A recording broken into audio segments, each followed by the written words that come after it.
Hello everyone, we got another package from CarpodGo. So this is their latest addition. I will show you in a moment. So as always, you can plug in the reverse camera, and this is the latest one, which is 7-inch display compared to the previous one 9-inch, but we will see if there is any new one also with the bigger screen. So without further ado, let's unbox it.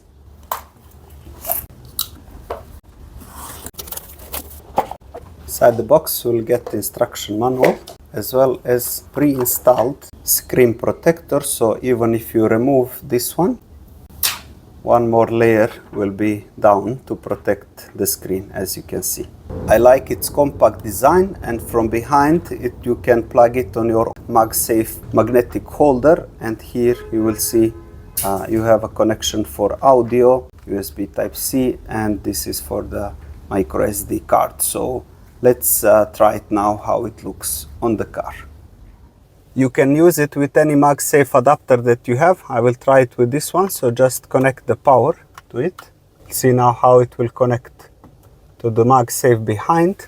Let's quickly set it up, so we'll confirm English is the language, and now you can see it immediately ready. So let's pair it with the phone and then we'll compare how it looks against this original one that we have here.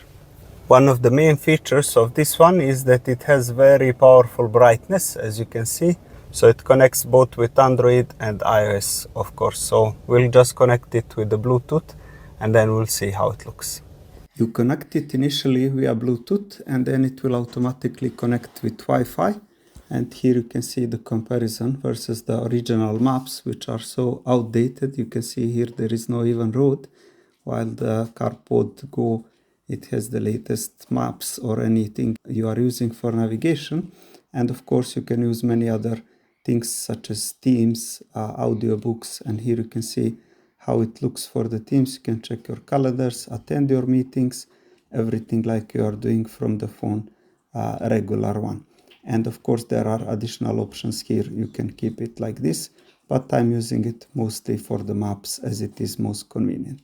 And that will be all for this video. Let me know what do you think, and until next time, Assalamu alaikum, may peace be upon you.